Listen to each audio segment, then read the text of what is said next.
Nagaa fi haraarri waaqayyoo isiniif haa baay'atu. Obboloota koo akkam jirtu? Fayyaa keessanii? Ani obboleettiin keessan nagaa kootii. Isinillee akka nagaa taatan abdiin qaba. Waaqayyo nagaa nu baay'ise, maqaan isaa eebbifamu. Inni yeroo kanaaf sa'aatii kanaan nu ga'e bara baraan maqaan isaa eebbifamu. Egaa irra waaqa baddee dhiyaadde innis akkuma suuraa asirratti argitan kana jechuudha.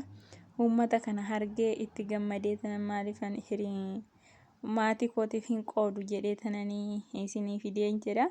Dhugaa dubbachuuf baay'ee tokko keessa kootiin kan natti tolee kan na gammachiise wayiiti dhugaa dubbachuuf. Maaliif uummata akkatti haala akkanaa kanaan jilbeeffatee waaqayyoon kadhatu arguu caala kan nama gammachiisu jira yaadu dhugaa dubbachuuf. Baay'uma tokko bakka dasna jedhaniin jedha dhugaa dubbachuuf. Namni kana argee hin gammanne hin jiru Kiristoosii.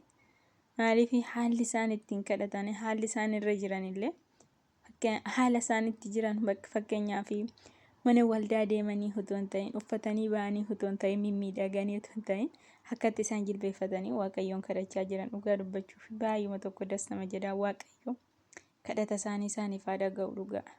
Kadhata isaanii Yesuus Kiristoos isaaniif haa dhaga'u. Baay'uma tokko das na jedha nanaan Kiristoosii.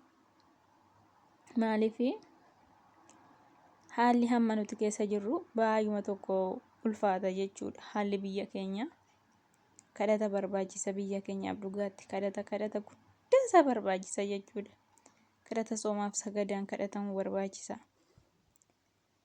Uummanni akkatti jilbeeffatee kadhatu kun haalli isaan hin daangessine jechuudha. Haalli isaan hin daangessine bootaa hin filanne bakka miidhaginaa hin filanne bakkuma isaan itti kadhataniitu waaqayyo isaaniif dhagaa jechuudha kadhata isaanii. Waaqayyo isaaniif hin dhagaa kadhata isaan amma kadhatan kana isaan kadhachaa jilbeeffatanii akkatti godaatti kadhatan kana dhugaa kan isaaniit irra dhaga'amayyuu jechuudha. Warri akkatti kadhatan kun warra waaqayyoon beeku, warra waaqayyoon eenyummaa isaa maal akka ta'e beekudha, warra hubatee beekudha jechuudha dhugaa dubbachuuf. Waaqayyo bara baraan isaan haa eebbisu, haa eebbifan bara baraan dhugaa dubbachuudhaaf.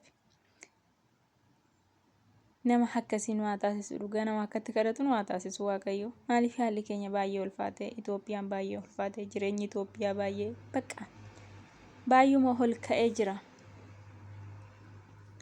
Haalli qilleensa haalli jireenya biyya keenya baay'ee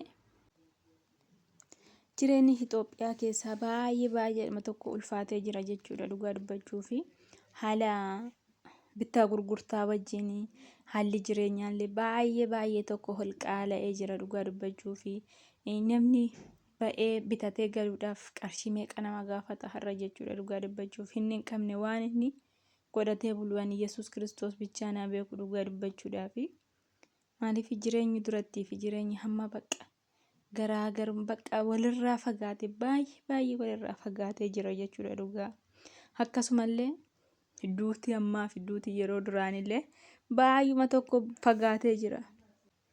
Maaliif duutillee akkasuma wanti ni jechaa jira dhugaa dubbachuudhaaf.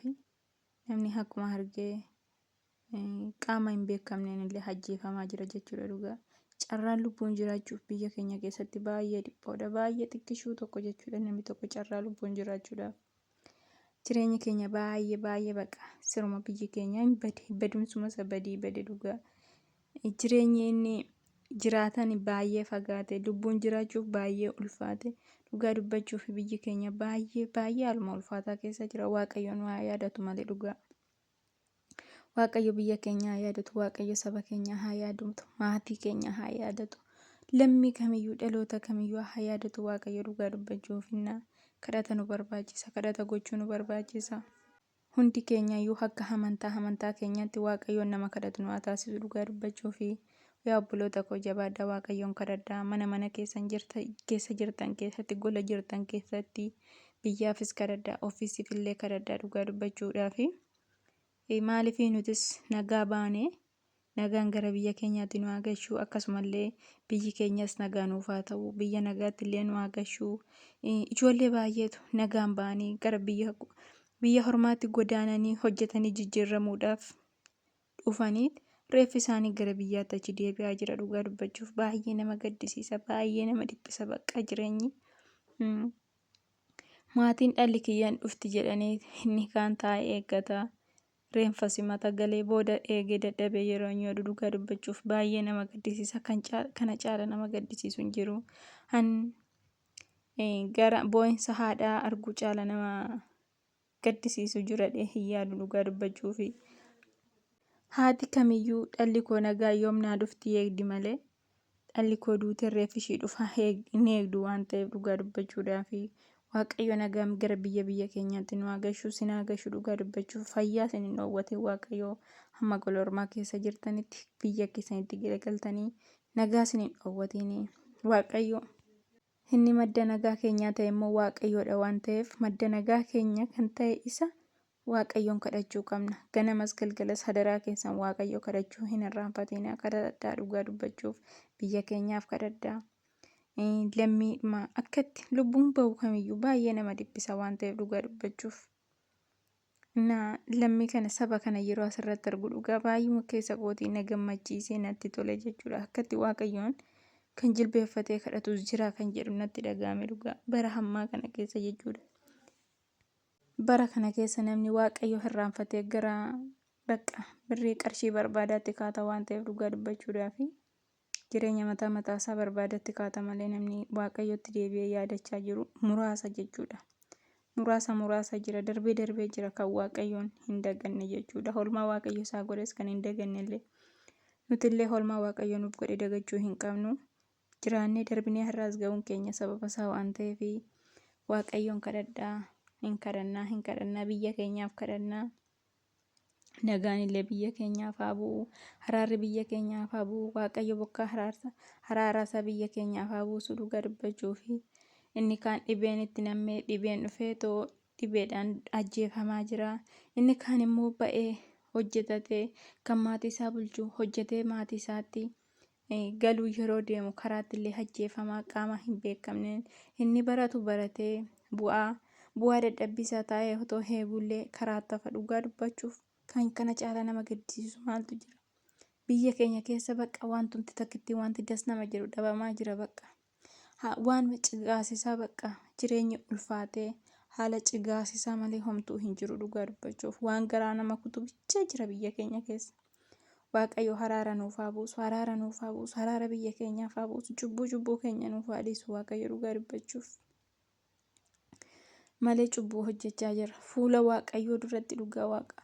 Lubbuu kan nama keessaa fudhatu Waaqayyoodha kanan beeku. Garuu hin nammaa. Waaqayyo miti kan lubbuu nama keessaa baasu. Nama lubbuu nama keessaa baasaa jira. Dabarsee wallaataa jira. Dabarsee walajjeesaa jira. Kuni ulfaataadha dhugaa dubbachuuf. Haala ulfaataa. Haala waan hammanan jedhamne jechuudha dhugaa dubbachuuf. Haraarri isaa nu arraabu. Haraarri isaa nu qaqqabu dhugaa dubbachuuf. Adaraa keessan kadhadhaa. Ijoolleen amantii biraa taataanillee amantii kamiyyuu maan ta'in. Kadhanni biyyaaf ta'a biyya muluudhaaf. Amantiidhaaf otoo hin ta'in amantii akka amantiitiif kadhachuu otoo hin ta'in saba muluu lammii hundaaf akka kadhannu nu haa godhu ijoollee kadhadhaa dhugaa dubbachuuf bakka jirtanitti ofii keessanillee of hin dagatinaa of hin dagatinaa adaraa keessan kadhadhaa Waaqayyoon yaadadhaa. Kana dhugaa dubbachuufi yeroo as teenyee eenyuun gara biyyaa waa'ee jireenya biyyaa yeroo yaadanitti nama jibbisiisa jechuudha. Achi deemuuf baay'uma tokko dhugaa Waaqa. Maaliif ulfaachaa dhufe biyyi keenya sirumaayyuu ulfaachaa deeme hin qallalaggaa jedhan haalli keenya ulfaata. Ittuu namni dhumaa jira, sabni dhumaa jira, lubbuu namumaa intini jedhu ajjeefamaa deema. Haalli qilleensaallee bittaa gurgurtaan illee ammasuma ol fagaachaa deemaan wanti isaa na dhibaa jira dhugaa dubbachuuf. Na dhibaa jira Waaqayyo bichaa naa beeku. Inni nuun gatiin inni dabarsee tokkicha lubbuu isaa nu laate Yesuus Kiristoos nuun gatiin bichaa. Innaa akkasii isiniin jedha. Jabaadhaatii Waaqayyoon kadhadhaa. Asuma irratti xumura viidiyoo koo'ii isiniin jedha. Yoo isinitti tole sheer laayik naaf gochuu hin dagatinaa. Koomentiillee naaf kennuu hin dagatinaa. Na jajjabeessaa yaada jiru immoo naaf barreessaa isiniin jedha. Waaqayyo isin haa eebbisu eebbifamaa iddoo gaarii naaf oolaa isiniin jedha eebbifamaa ayyaanni Waaqayyoo isin wajjin bakka jirtanitti mana jirtanitti isin wajjin haa ta'u nagaatti oolaa isiniin jedha.